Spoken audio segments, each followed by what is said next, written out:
Hello, Craig.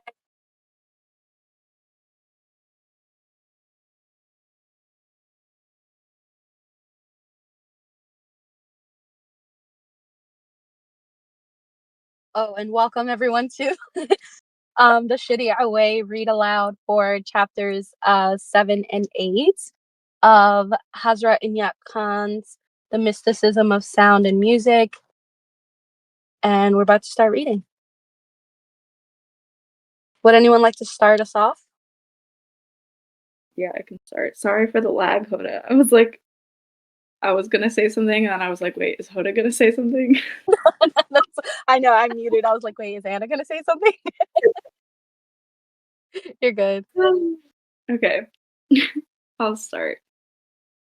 Chapter 7 is called The Spiritual Significance of Color and Sound. It seems that what science realizes in the end, mysticism reaches from the beginning. This accords with the saying of Christ, "First seek ye the kingdom of God, and all will be added." When one hears of the present discoveries about sound and color on the scientific side, one begins by being surprised. One says, "What a new discovery! Something we have never heard of! It is something quite new." And yet, when you open the Bible, there it says, "First was the Word, and the Word was God." And if you open still older scriptures of the Vedanta, you read in their verses that in the Creator there was that word or that vibration. When we come to the Quran, we read that first there was the word be, and then there became. The religions of the world, the prophets and mystics who existed ages ago, knew these things. Today, a man comes with a little photographic plate and says, "Here, I have a photograph of sound that shows how important is vibration and its action upon the plate." He does not know that this is something that has always been known and has been spoken of by those who knew it, but in spiritual terms. Therefore, man does not think about what was spoken of in the past. He thinks that what is being spoken of today is something new. But when we realize that, as Solomon has said, there is nothing new under the sun, we begin to enjoy life seeing how, time after time, the same wisdom is revealed to man.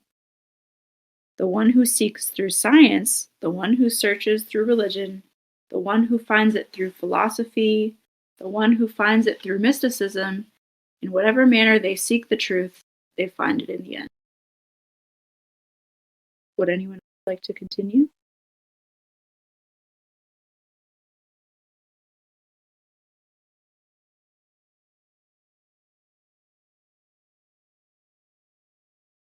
Yes, I can. I was once introduced in New York to a scientist, a philosopher. The first thing he said about his accomplishments was, "I have discovered the soul." It amused me very much. All the scriptures have spoken about it, thinkers have spoken about it, mystics have spoken about it, the prophets have spoken about it, and this man comes and says, "I have discovered the soul." I thought, yes, that was the new discovery that we were expecting, something that we never knew. Such is the attitude of the mind today. The childish, the childish attitude. When one looks into the past, the present, and the future, one sees that life is eternal, and what one can discover is that which has been discovered by those who seek. Philosophy or science, mysticism or esotericism will all agree on one point if they touch the summit of their knowledge, and that point is that behind the whole of creation, behind the whole of manifestation, if there is any subtle trace of life that can be found, it is motion, it is the movement, it is vibration. This motion has two aspects. There are two aspects because we have developed two principal faculties, sight and hearing. One aspect appeals to our hearing, the other to our sight. The aspect of movement or vibration that appeals to our hearing is what we call audible and what we term sound. The aspect that appeals to our sight we call light, we call it color, and we call it visible. In point of fact, all that is visible, all that is audible, What is it? What is it in its origin? It is motion, it is movement, it is vibration. It is one and the same thing. Therefore, even in that which is audible, in that which is called sound, those who can see trace color, and those who can hear, even the sound of the color is audible. Is there anything that unites these two things? Yes, there is. And what is it? It is harmony. It is not a particular color that is harmonious or that lacks harmony. It is the blending of that color. It is in what frame it is fixed, how the color is arranged, in accordance to that which is has its effect upon the one who sees. So it is with sound. So it is with sound. There is not any sound that is harmonious or inharmonious in and of itself. It is the relation of the sound with one another sound that creates with another sound that creates harmony. Therefore, harmony is not a thing that one can point out. One cannot say this or that certain thing is harmony. Harmony is a fact. Harmony is the result of the relation between color and color, the relation between sound and sound, the relation between color and sound. Interesting. Would anyone like to pick up? Well, the most interesting part of this knowledge is how to different persons, different colors appeal, and how different people enjoy different sounds. The more one studies this, the more one finds its relation the more one finds its relation with the particular advancement of man's evolution. For one will find at a certain time of one's evolution, one loved a certain color, and then one lost contact with that color. With one's growth and evolution in life, one begins to like some other color. It all depends upon a person's condition, whether he is emotional, passionate, romantic, warm or cold, whether sympathetic or disagreeable. Whatever be their emotional condition, in accordance with that, they have their dislikes or likes in colors. Therefore, that makes it easy for the seer, for the knower, to read the character of a person, even before they see their face, only by seeing their clothes. The liking for a certain color expresses what the person is like. Their liking for a certain flower, for a certain gem or jewel, for a certain environment in his room, the color on their wall, all that shows what a person is like, what is her fancy. As a person evolves spiritually through life, so their choice of color changes. With each step forward, they change. Their idea about color becomes different. There are some to whom striking colors appeal, to others, pale colors. The reason that the striking colors have intense vibrations, the pale colors have smooth and harmonious vibrations. And it is according to the emotional condition of man that he enjoys different colors. Now, coming to sound, every person, whether they know it or not, has a certain choice of sound. Although everyone does not study this subject, and human mostly remains ignorant of this idea, yet every person has a liking for a certain sound. It is therefore that there is a saying, a belief among people, that each person has their note. It is a fact that each person has their sound, a sound which is akin to their particular evolution. Besides the divisions that the singers have made, such as tenor, bass, or baritone, each person has their particular pitch, and each person has their particular note in which they speak. And that particular note is expressive of their life's evolution, expressive of their soul, of the condition of their feelings, and of their thoughts. Somebody else can take over there.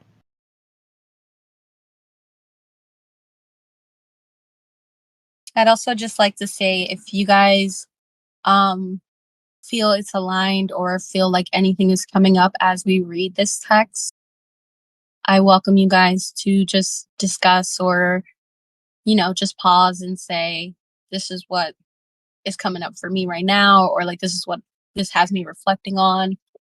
All of that feels welcome here in this container.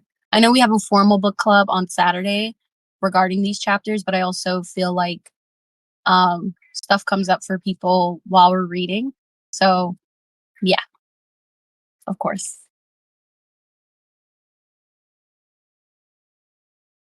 But yeah, we can get back to the book.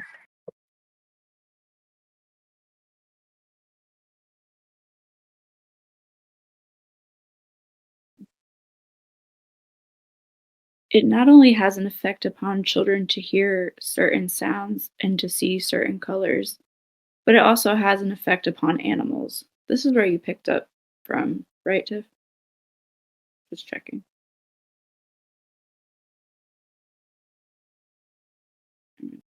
Okay. Colors have a great effect and influence upon all living creatures, animals, birds, and human beings. Without knowing it, the influence of colors works in their lives, turning them toward this or that inclination. Once, when I was visiting a house that had been taken by a certain club, one of the members told me, "It is a very great pity that since we have taken this house, there is always disagreement in our committee." I said, "No wonder. I see it." They asked why. I said, "The walls are red. They make you inclined to fight. A striking color from all around gives you the inclination to disagree. The emotions are touched by it, and certainly those inclined to disagreement are helped by it. It is from this psychological point of view that one finds among the ancient customs of the East that a certain color is chosen for the time of wedding, and certain colors for other times of different festivities. It all has its meaning. There is a psychological significance at the back of it. Since both color and sound are perceived differently and we have different senses through which to perceive them, we have distinguished between visible and audible things. But in reality, those who meditate, who concentrate, those who go within themselves, who trace the origin of life, they begin to see that behind these outer five senses there is one sense hidden, and this sense is capable of doing all that which we seem to do or experience. We distinguish five external senses because we know the five organs of sense. In reality, there is one sense. It is that sense that, through these five different organs, experiences life and distinguishes life in five different forms. And so all that is audible and all that is visible is one and the same. It is this that is called in Sanskrit Purusha and Prakriti. In the terms of the Sufis, this is known as Zat and Sifat. The manifestation of this, the outer appearance, is called Sifat. It is in the manifestation of Sifat that one sees the distinction or the difference between that which is visible and that which is audible. In their real aspect of being, they are one and the same. That plane of existence where they are one and the same is called Zat, according to that knowledge of the inner existence of the Sufi mystics, in which one sees the source and goal of all.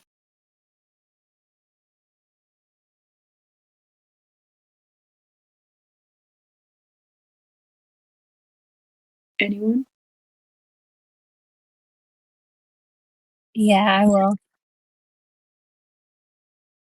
What I wish principally to explain is that color and sound are a language that can be understood not only in the external life but also the inner life. For the physician and for the chemist, color has great significance. The deeper one goes into the science of medicine and into the science of chemistry, the more one recognizes the value of color. Each element, the development of every object, or the change of every object is distinguishable by the changing of its color. The physicians of old used to recognize diseases by the color of face and form. And even today, there exist physicians whose principal way of recognizing a man's complaint is from the color in his eyes, on her tongue, on her nails, or on her skin. In every condition, it is color that is expressive of woman or man's condition. Also, in objects, their condition and their change are recognized by their change of color. Psychologists have recognized the condition of objects by their sound and of a person's by their voice. What kind of a person a man or woman is, whether strong or weak, what their character is, what their inclinations are, what their attitude is towards life, their outlook on life, all of this is known and understood by his voice. Color and sound are not only the language in which one communicates with the life without. I'm sorry, I'm going to reread that. Color and sound are not only the language in which one communicates with the life without, but also the language in which one communicates with the life within. One might ask, how is it done? We can see the answer in certain scientific experiments. Special plates are made, and by speaking near such a plate, marks are made upon the plate with sound and vibrations. Those marks make either harmonious or inharmonious forms. If that is true, then every person from morning till evening is making invisible forms in space by what he says. He or she is creating invisible vibrations around them, and so they are producing an atmosphere. Therefore, it is that one person may come into the house, and before he or she speaks, you are tired of them, or you wish to get rid of them. Before they have said or done anything, you are finished with them, and you would like for them to go away. For in their atmosphere, they are creating a sound. A sound is going on that is disagreeable. There is another person with whom you feel sympathy, to whom you feel drawn, whose friendship you value, whose presence you long for. Harmony is continually created through them. That is sound too. Would anyone like to pick up? I also just want to ask a question. Do you guys feel like he's talking about cymatics when he's speaking to the invisible vibrations that people make around them? Tiff says yes. Yeah, I think so too.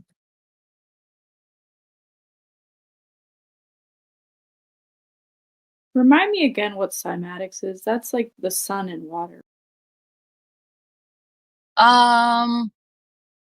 Yes. Basically the way that waves and patterns of sound or a particular atmosphere affects Mhm. the way that water crystals are formed. Right. Yeah. Thank you. Yes. Yeah.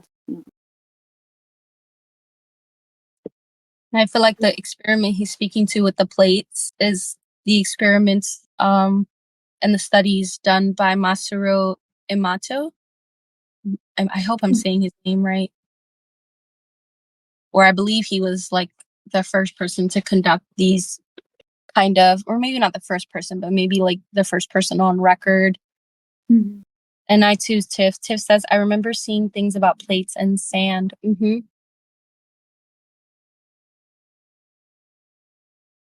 So it seems like sometimes these experiments include water, and sometimes the patterns can be picked up by like other mediums too. Mm.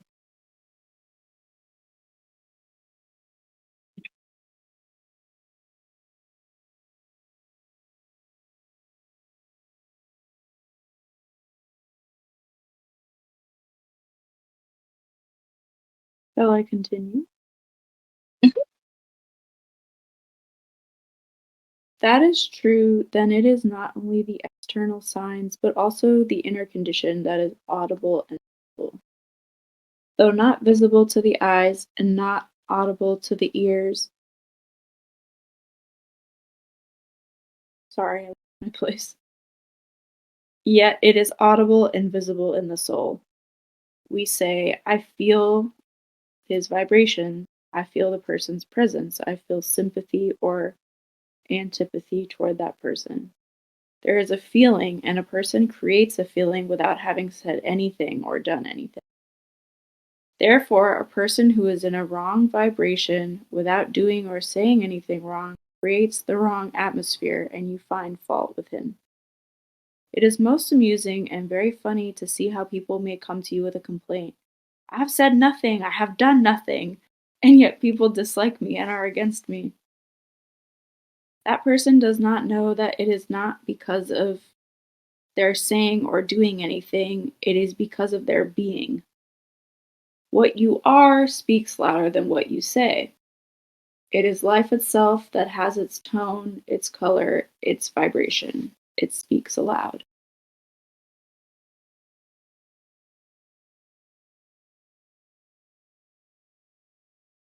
I'm curious what you wanted to talk about, Tiff.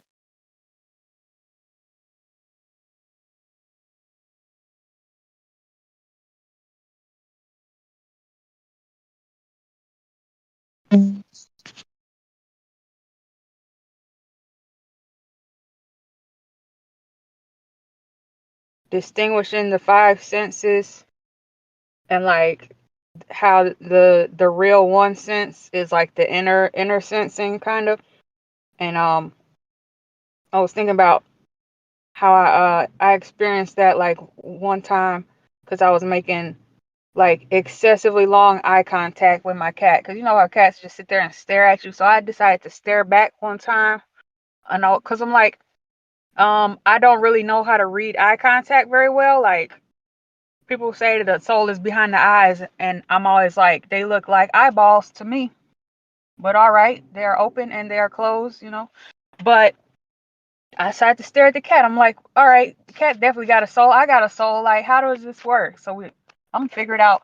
And I stared for like, I don't know, felt like maybe 10 minutes, which is long. Uh, but at some point, like we connected, and I realized like I was like, when you stare at something long enough, you kind of meditate a little bit and go into yourself. So I realized like I was like inside of myself staring through like a window. Like that's what they mean when the eyes are the windows of the soul. Like your soul is just looking out the window, but like your eyes are not looking. Your soul is looking. And then I realized like her soul was in there looking back through the windows at me. That's why like all I could see was eyeballs. I was like, oh, I wasn't looking with the right sense. So when that resonated when he said that, I was like, all right, maybe I also listen, and you know, I can like some moments my sense of touch is more from within. So like all the senses, I never thought about it like that. I just discover each one little by little over time, but he just put it all in together like it's only one sense to begin with. So that's pretty cool. Wow. Also, I've definitely done that with my cat.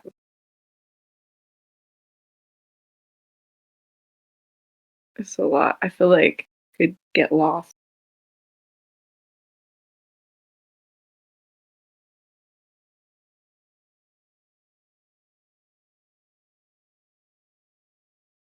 Yeah, and I'll say also too, like how the text like does that, like speaks to like the one sense in a way that's like not reductive.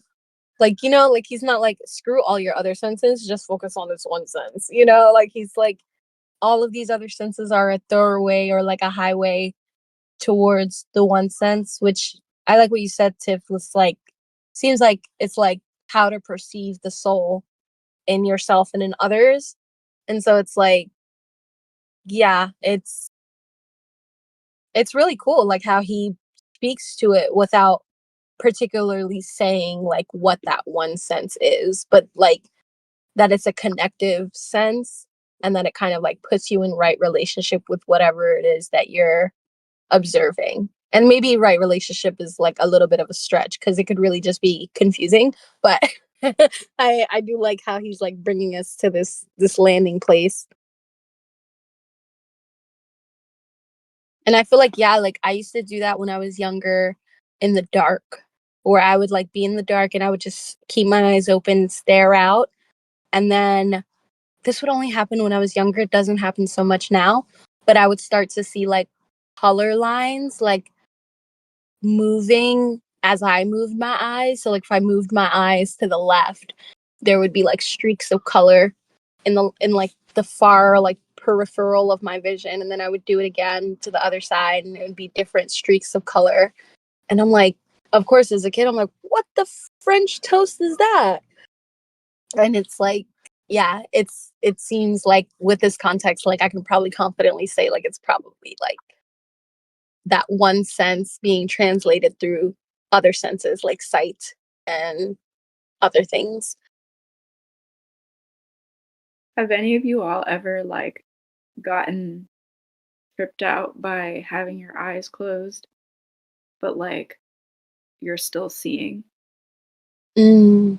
I don't know how to explain it, but what you were Yeah. talking about with the darkness made me think of that. Like sometimes if I'm like meditating or like I've gone to close my eyes before and it's like I'm still seeing, um and it gets meta very quickly for me, and like I have like gotten a little like spooked about it because I'm like, oh my god, I'm still like, how can I stop myself? It's like maybe I like wanted like quiet, or like I wanted to stop perceiving things through my eyes, but like even when I was closing my eyes, I was still perceiving things. I don't know how to explain, but Wow. Yeah, that happened to me sometimes. Like when if I'm like up late and I go to bed and I turn all the lights off and I put my head under the covers and then I'm like, oh wow, the moon's really bright tonight. I can see everything. And then I remember like my glasses are off, my eyes are closed, and I'm under the covers. My head's under the covers. I'm like, now wait a minute, wait a minute. It's like very random, but then I'm like, well, I guess I got daredevil vision. That's cool.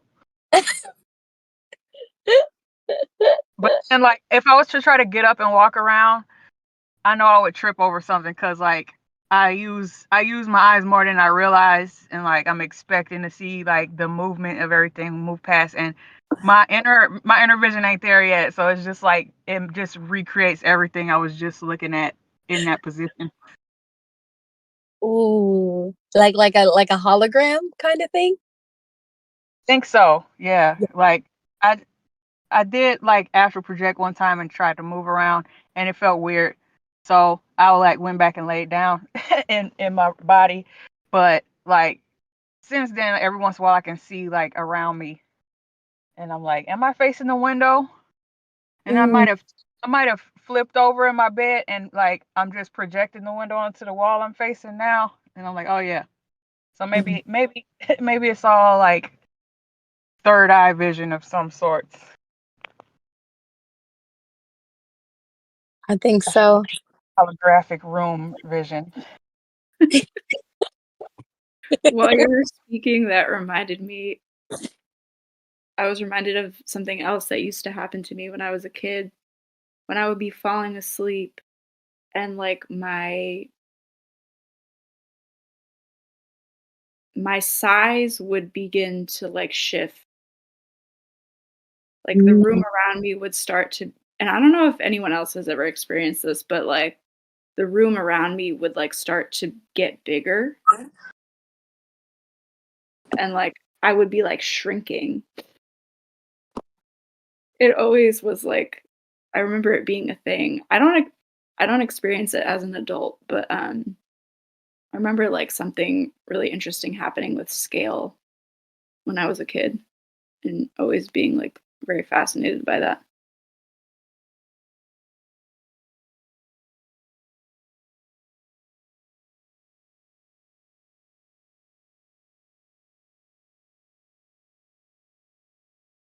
Yeah, it's fascinating because now I'm wondering if we all live with some scalable, like a hologram of our environment in our heads, like a picture of where we are, and then like as our like states of consciousness like fluctuate, of course, like going to bed is a change of state and consciousness, and like it makes me wonder, um yeah, like if those lines get blurred as our consciousness kind of like drifts through either density or through dimension, depending on what type of sleep curriculum we have set up for ourselves.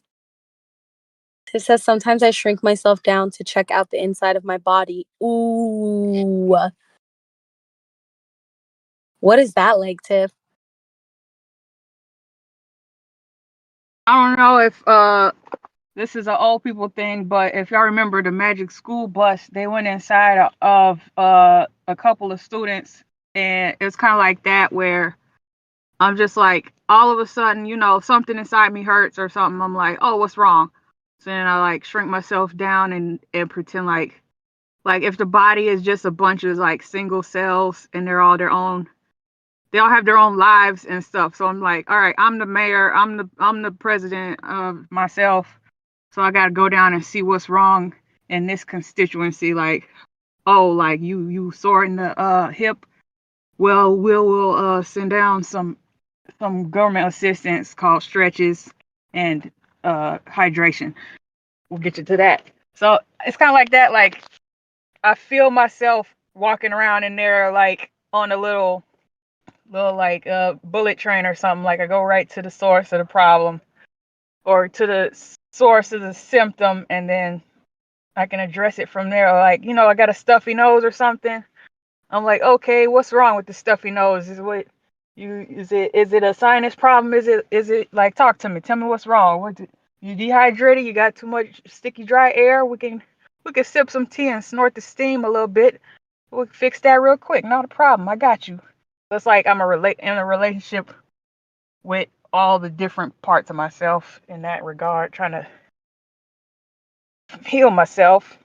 Or just like if somebody asks how you feeling, I don't be really inside a lot, but if somebody asks me how I'm feeling and I don't have the answer, I like quick trip to my heart, shrink down, what's going on, look around the heart room, see if it's all in disarray or how organized it's looking, that type of thing.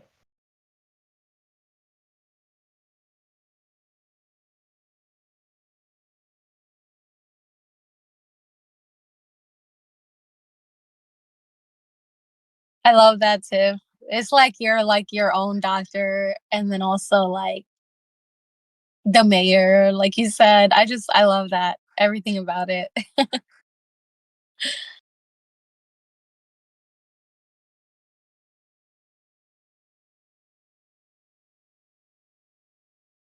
I'm just cheesing because I'm like, I'm pretty sure the next time I meditate, I'm going to do just that. So thank you for the tip too.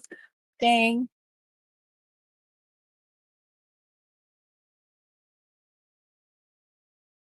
Shall we continue reading?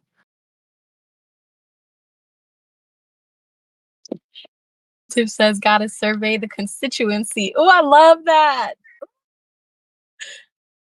Yes. Okay. Would you like to pick up Tiff? Yeah, I forgot where we are.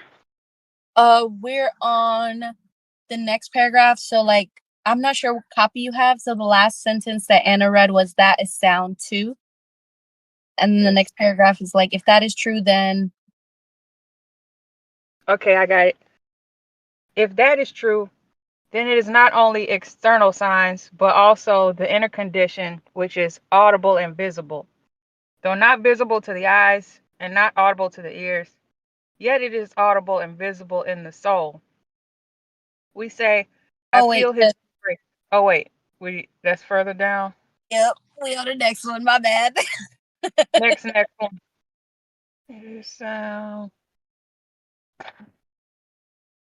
Did I go up too far? Oh yeah, it's like last page. Uh, Inner life.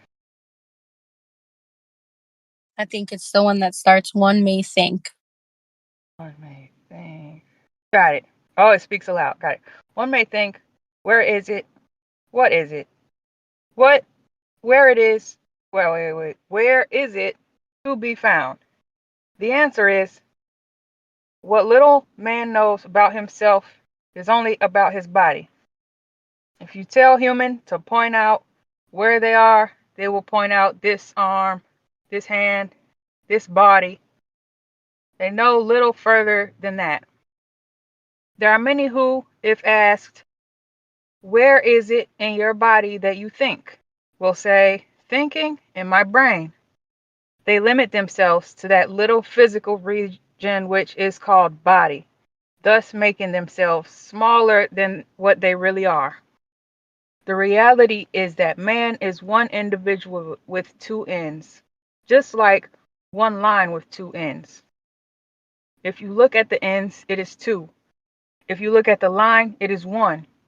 One end of the line is limited. It is limitedness. The other end of the line is unlimited. One end is man, the other end is God. Man forgets this end and knows only that end of which he is conscious. And it is the consciousness of limitedness which makes him more limited. Otherwise, he would have a greater scope for approaching that unlimited which is within himself, which is only the other end of the same line, the line which he calls or which he considers to be himself. When a mystic speaks of self-knowledge, this does not mean knowing how old I am, or how good I am, or how bad I am, or how right or wrong I am. It means knowing the other part of one's being, that deeper, subtler aspect of one's being. It is upon the knowledge of that being that the fulfillment of life depends. One might ask, how can one draw closer to it? The way that has been found by those who searched after truth, those who sought God, those who wished to analyze themselves, those who wish to sympathize with life, is one way, and that is the way of vibrations. It is the same way as of old. By the help of sound, they prepared themselves. They made these physical atoms, which in time had become deadened, live again with the help of sound.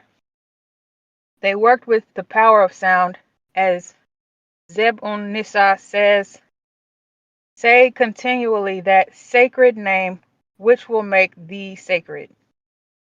The Hindus have called it mantra yoga. The Sufis have termed it wazifa. It is the power of the word which works upon each atom of the body, making it sonorous, making it a medium of communication between the external life and the inner life. What one begins to realize as the first experience of one's spiritual development is that one begins to feel in communication with living beings, not only with human beings, but with animals, with birds, with trees, with plants. It is not an old tale that the saints used to speak with the trees and the plants. You can speak with them today if you are in communication. It was not only the ancient times which were blessed. The blessing which was of old is there today. The old blessing is not old today. It is new. It is the same old one that is, and that will be. No privilege was ever limited to a period of the world's history. Man has the same privilege today if he will realize that he is privileged. When he himself closes his heart, when he allows himself to be discovered, to be covered by the life within and without, no doubt he becomes exclusive. No doubt he becomes cut away from this whole manifestation, which is one whole and which is not divided. It is man himself who divides himself. If not, life is undivided, indivisible. It is the opening of the communication with external life which makes a person wider. Then they do not say of their friend, "This is my friend, I love him," but they say, "This is myself, I love him." That is the time when they can say that they have arrived at the realization of love. As long as they say, I feel sympathy with him because he is my friend, his sympathy has not yet full awakened. The real awakening of his sympathy is on that day when they see their friend and say, this is myself. Then the sympathy is awakened. Then there is the communication with oneself. A person does not close himself only from the external life, but also from the inner part, which is a still more important part of their life. That inner part is also sound. That inner part is light. And when one gets in touch with this sound and this light, then one knows that language, which is the language of heaven, then one knows that language, which is the language of heaven, a language which is expressive of the past, the present, and the future. A language which reveals the secret and character of nature. A language which is receiving and giving that divine message which the prophets have tried at times to reveal. Period.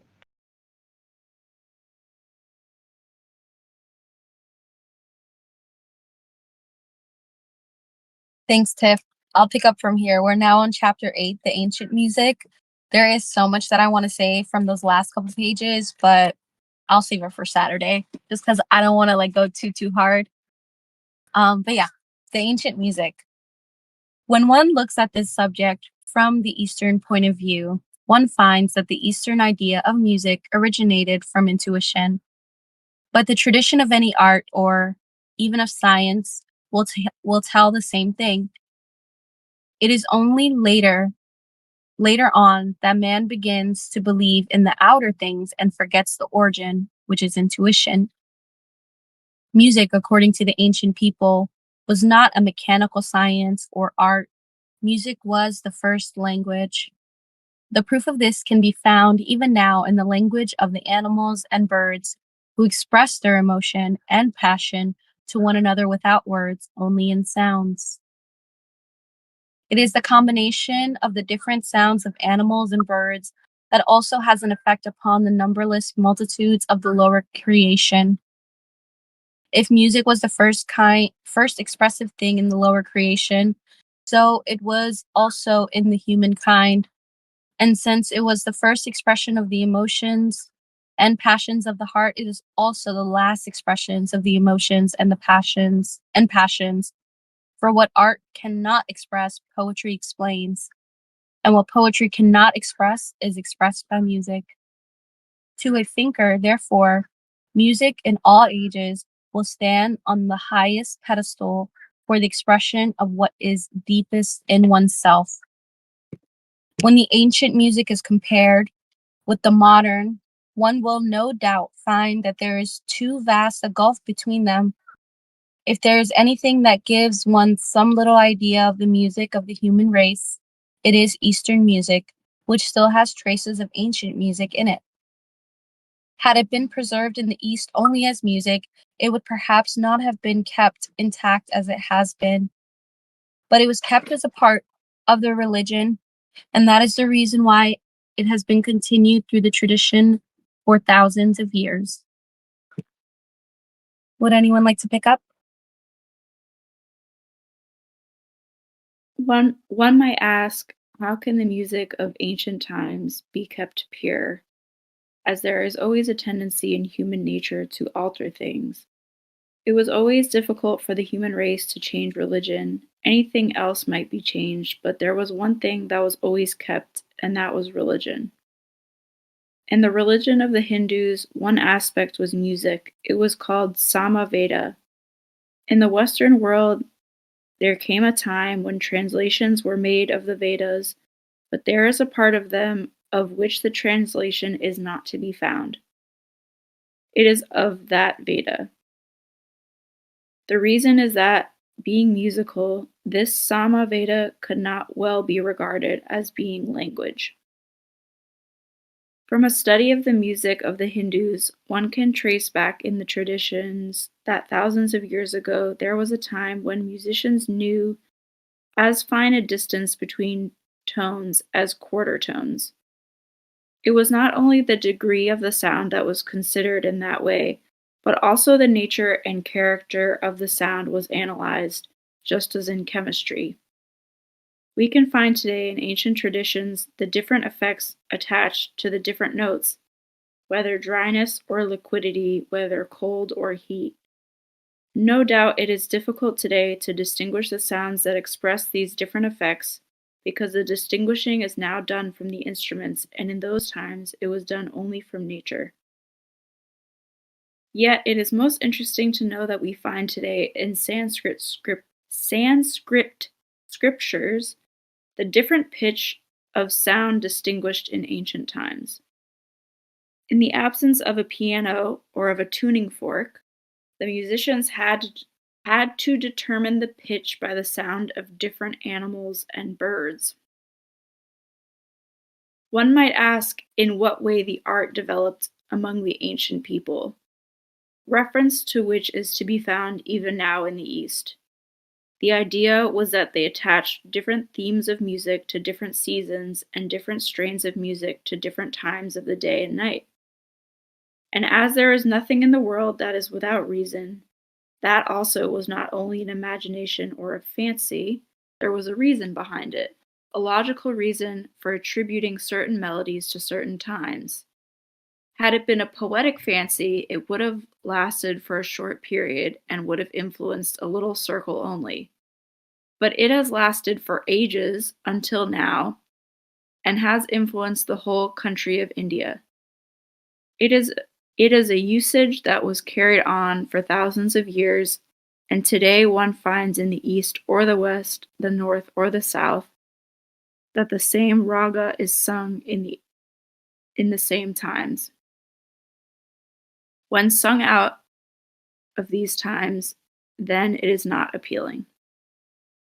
Would anyone else like to continue?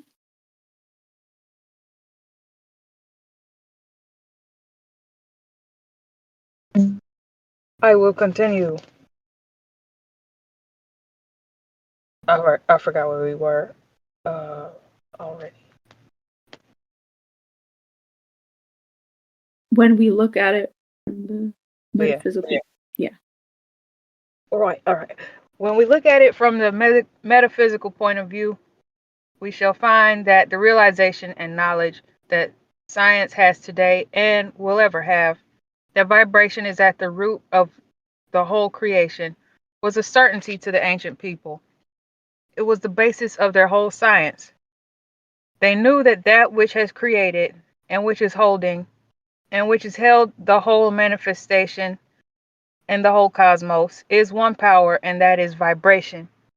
It is because of this that astrological science, which had much to do with the way human beings in different countries were influenced, also arose out of that science of vibration. Thus, music as a science was known by them to have a great deal to do with the influence of the planets, and the continual moving and working of the planets and their action upon the earth were the basis of the ragas on which their music was founded. In the Sanskrit tradition of ancient times, there were verses to be found having a relation to certain planets.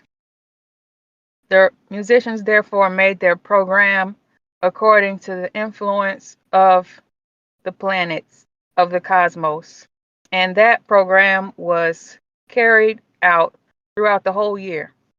One might think that the influence of the planets is too vague to perceive, and that one could not make a program upon it.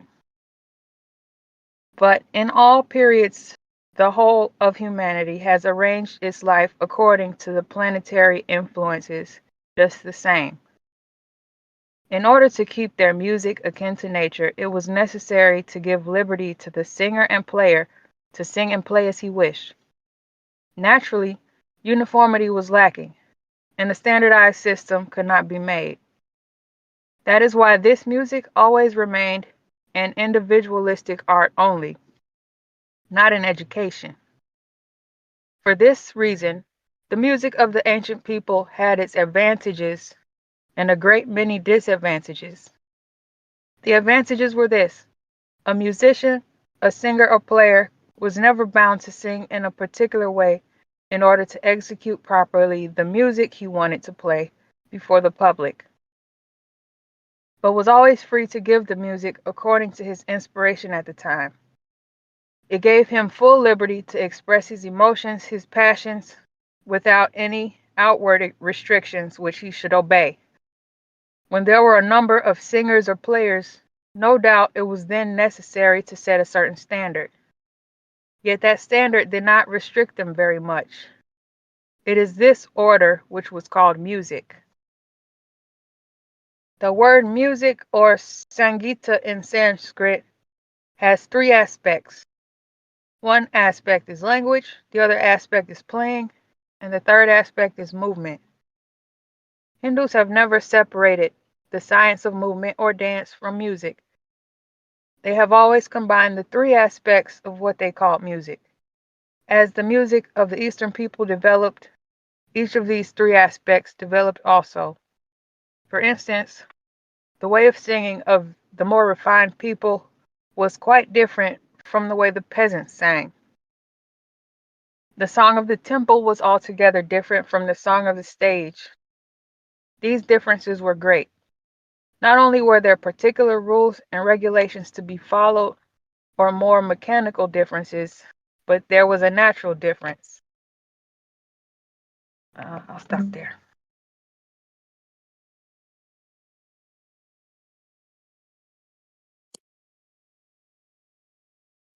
The most important or valuable thing that the music of the ancient people produced, and that greatly benefited humanity, was that they distinguished the different aspects of music and thereby came to realize that there was a certain way of expressing the tone and rhythm that brought about a greater emotion or an inclination toward action.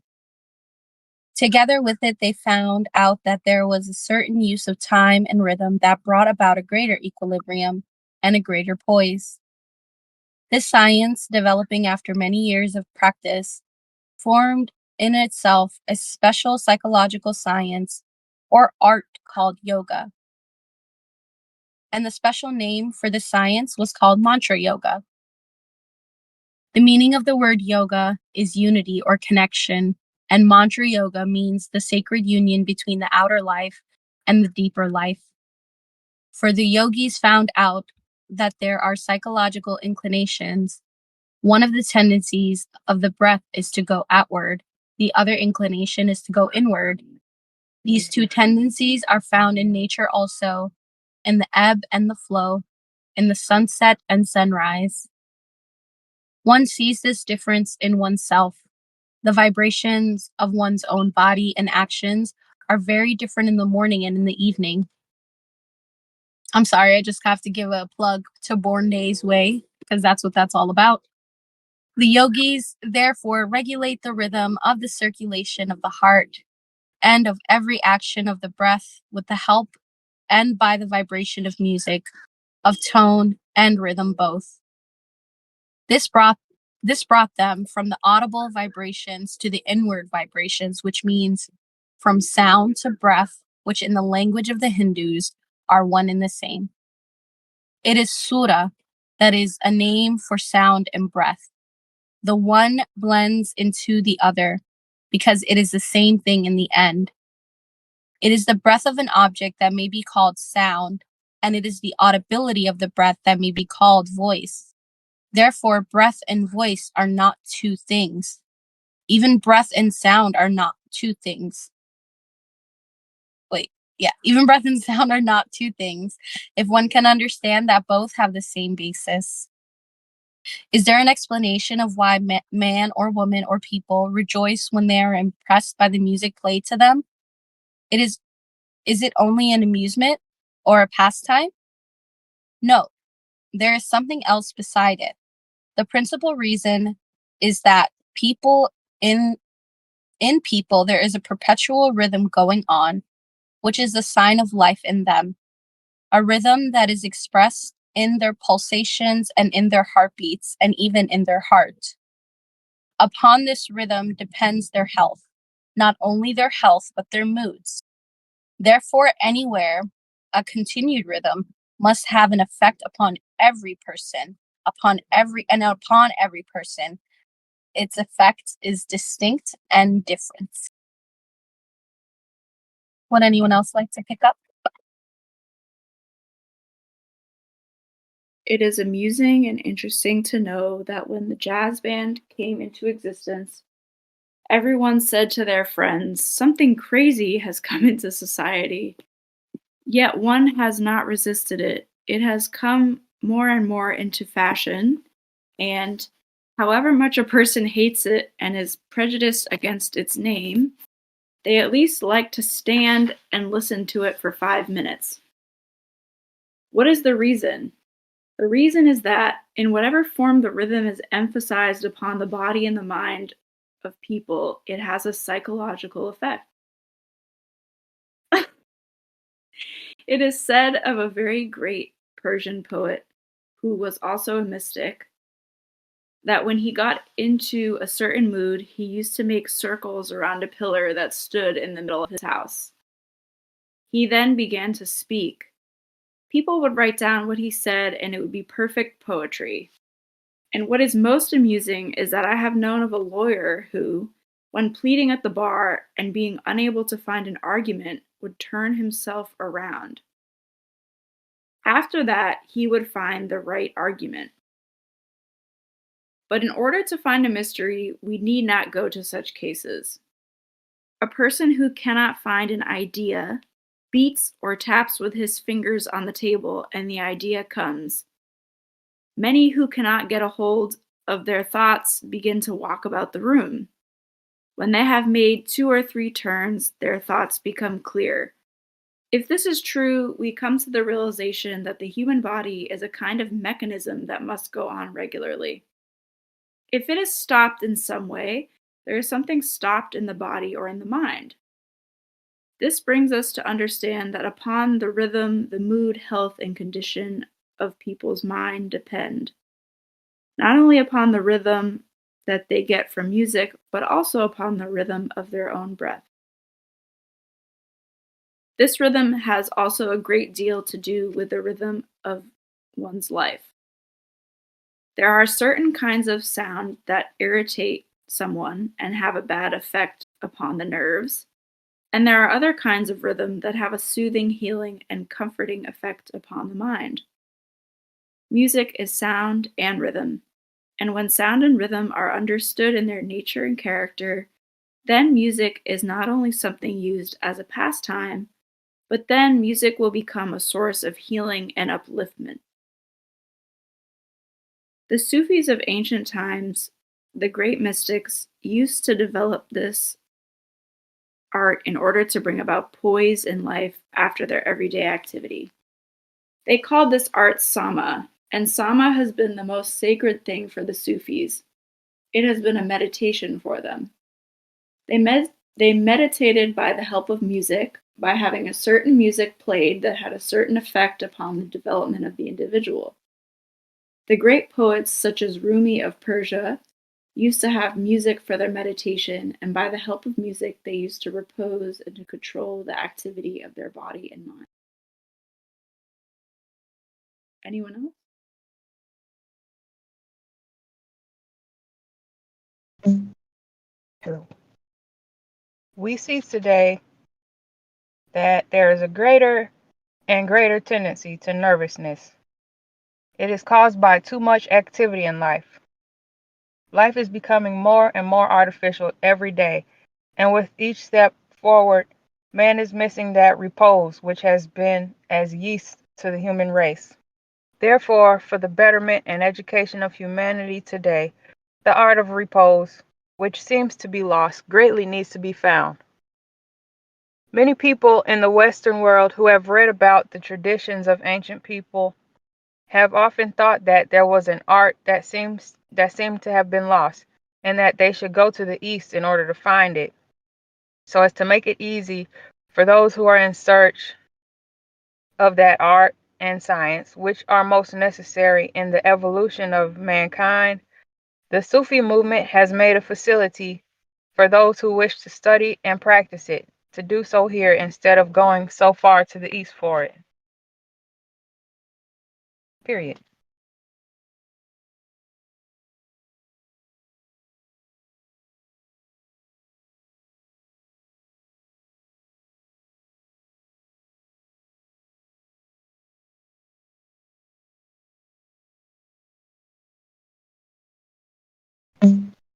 This concludes chapter 8.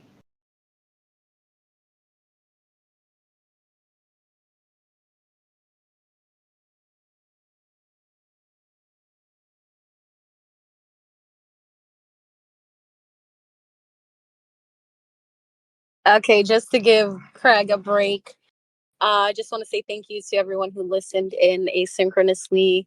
And of course, thank you to everyone here who read and is keeping this book club pretty much alive, in my opinion.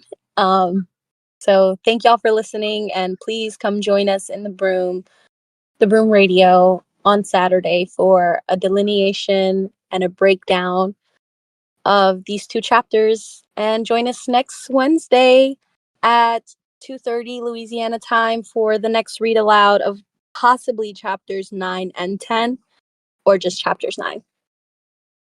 Peace.